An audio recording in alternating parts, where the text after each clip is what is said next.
मंत्रम षड्भिर्मासै फलं लभेत् दिनच लभते नात्र संशयः अष्टभ्यो ब्राह्मणेभ्यश्च लिखित्वा यः समर्पयेत् तस्य विद्या भवेत् सर्वा गणेशस्य प्रसादतः।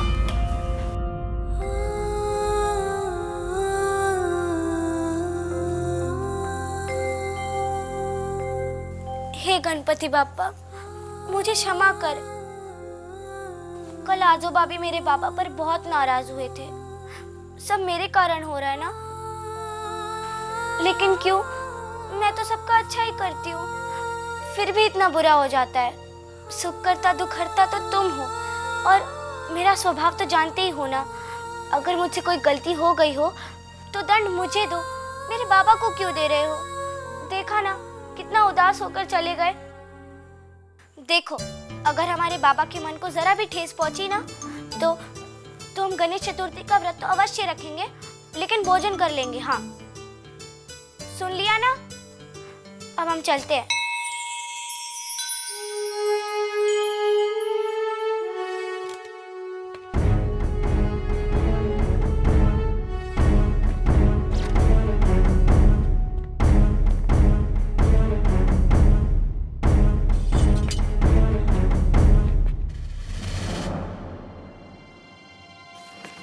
बाबा, बाबा बस, आज से ये सब बंद। लेकिन क्यों? इतना अनर्थ हो जाने के बाद पूछ रही हो क्यों? आप ये कह रहे हैं बाबा, जब मैं छोटी थी तो दशहरे के मेले में किसने मुझे हिला कर दिया था? हाँ, मगर मुझे उस वक्त पता नहीं था कि इन सारी चीजों को तू अपने जीवन का लक्ष्य बना लेगी। तेरे एक तीर ने बेटे, एक तीर ने पूरे बिठुर को हिला कर रख दिया। मनु, ये गोरे श्रीमंत सरकार से बिठुर ही नहीं, पेशवाई छीन लेने की धमकी दे रहे हैं। एक समय था जब इस मराठा पेशवा का नाम सुनते ही बड़े बड़े सामंत सरदार कांप जाते थे, और आज वही पेशवा बाजीराव अपने ही महल में इन गोरों की घुड़कियां सुनने पर विवश हो गया है। केवल तुम्हारे कारण बेटे। मेरे कारण? बाबा, आपकी गोद में जितनी लोरियां नहीं सुनी मैंने, उतनी वीर गाथाएं सुनी हैं। अहल्याबाई, ताराबाई, चांद बीवी। हाँ हाँ, मैंने वीर गाथाएं सुनाई हैं तुम्हें। पर बेटे, ये भी तो सोचो, हम ही क्या 10,000 परिवार श्रीमंत सरकार की दया पर निर्भर है। हमें तो कुटिया से महल तक पहुंचा दिया उन्होंने, और अब हम उनका दुख बांटने के बजाय बढ़ाने का कारण बने। तुमने तो नाना साहब को भी। नाना भाऊ? बाबा, नाना भाऊ तो अभिमन्यु की तरह चक्रव्यूह के साथों द्वार तोड़ने की बातें करते थे, लेकिन अपना ही खून देखकर बेहोश हो गए। किसी ने ये तक नहीं पूछा कि मैं कैसे उन्हें अपने घोड़े पर लाद कर यहाँ तक लाई। बस दोष देते रहे, मनु ने किया, मनु ने किया। क्या? जब नाना गिरे तब वहां कोई नहीं था? हाँ बाबा, वहाँ कोई नहीं था, हम अकेले थे। तुझे डर नहीं लगा? डरने का अवसर ही नहीं मिला बाबा।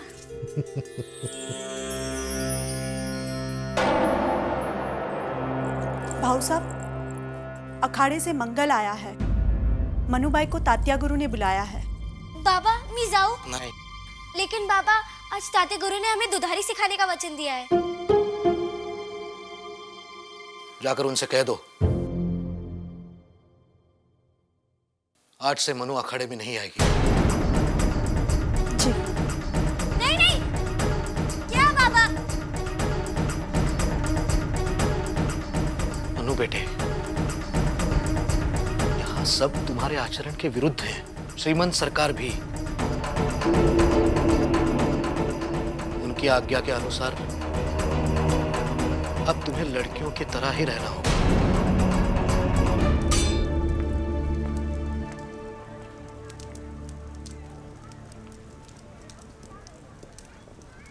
मोरूपन, तुम इसे यहाँ क्यों लाया? बहनी साहब, आज से ये आपकी सेवा में ही रहेगी। ये रहेगी? अवश्य रहेगी बहनी साहब। आपकी छत्र छाया में रहकर इसे अच्छे संस्कार भी मिलेंगे। और जब ब्याह कर अपने घर जाएगी तब अपने कुल की मान प्रतिष्ठा बढ़ाएगी। मैं भी तो यही चाहती थी। मन्नू, इधर आओ बेटी।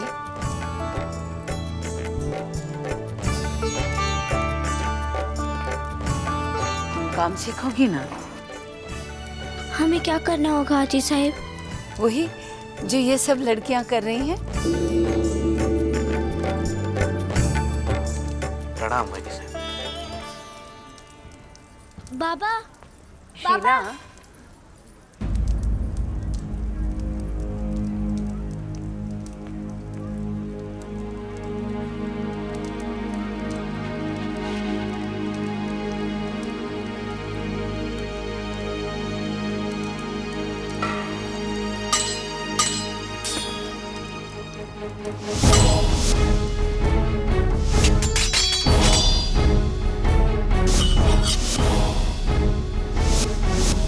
देवा रे देवा, इतनी जल्दी पूरियां तलनी शुरू कर दी।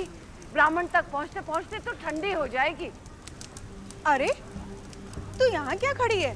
अब मैं क्या? जाओ जाकर सब्जी कटवाओ। क्या कहा तूने? आजी साहब, मैं तो बस सब्जी कटवाने। तू जाके सब्जी काट। ये दासी नहीं है।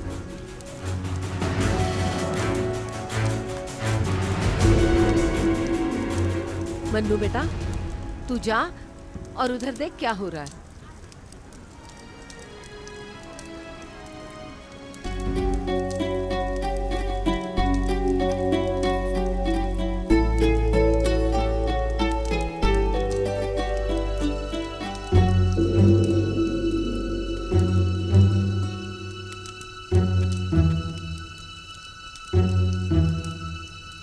महाराज, इमरतियां कब तक उतरेंगी? ब्राह्मणों की पंक्तियां सज चुकी है। मन्नू,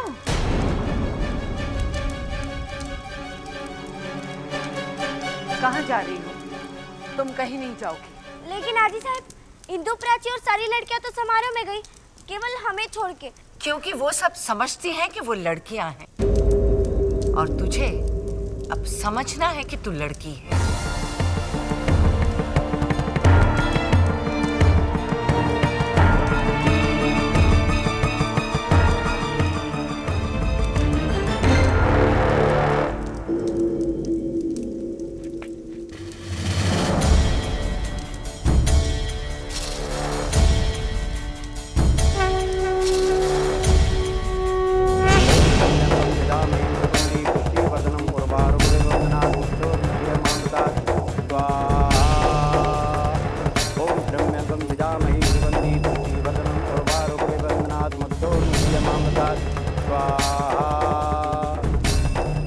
श्रीमंत सरकार, मुहूर्त का समय हो चुका है। आपका आदेश हो तो दान की प्रक्रिया प्रारंभ करवाई जाए। अवश्य।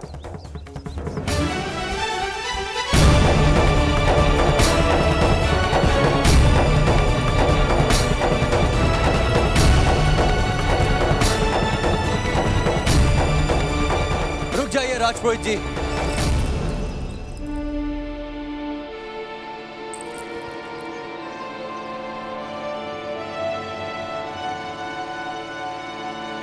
क्षमा कीजिएगा श्रीमंत सरकार, ये सेवक इस शुभ उपलक्ष्य पर व्यवधान उत्पन्न नहीं करना चाहता, किंतु इस भव्य अवसर पर उसे भी अवश्य उपस्थित होना चाहिए, जिसने हमारे आदरणीय नाना साहब के प्राण बचाकर